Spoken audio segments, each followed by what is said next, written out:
La Sicilia del governo Crocetta fu la prima a cancellarle e paradossalmente potrebbe essere la prima a reintrodurle. Parliamo delle province regionali per le quali è arrivato il via libera in Commissione Affari Istituzionali di quel disegno di legge che parla di disciplina in materia di funzioni, organi di governo e sistema elettorale delle province e delle città metropolitane, che prevede tra le altre cose la reintroduzione del voto diretto, anche se ancora non ci sono certezze sui tempi nei quali possano avvenire le elezioni e dunque adesso sul DDL dovrà pronunciarsi l'Aula con la discussione e il voto finale. Si torna a 316 nuovi amministratori eletti alla prima tornata che si svolgerà in base agli attuali collegi come prevede una norma transitoria. In soffitta dunque vanno i liberi consorzi mentre resteranno le tre città metropolitane di Palermo, Catania e Messina.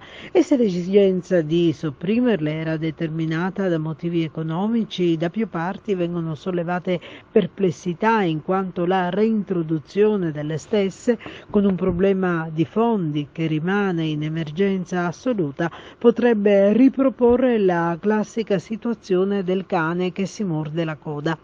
Di fatto esiste un grosso problema legato agli organici degli enti nei quali nel frattempo, a causa dei pensionamenti, diventa necessario procedere a nuove assunzioni con aggravio di costi. La legge prevede che gli enti intermedi, a differenza di comuni e regioni bloccati fino a nuovo ordine, possano procedere al turnover, cioè sostituire il personale pensionato con nuove assunzioni.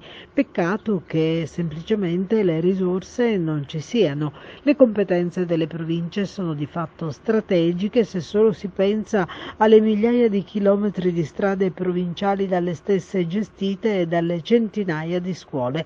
Dunque nulla sarebbe cambiato in assenza di contributi in termini di trasferimenti economici da parte dello Stato, una strada che si profila per questo in salita.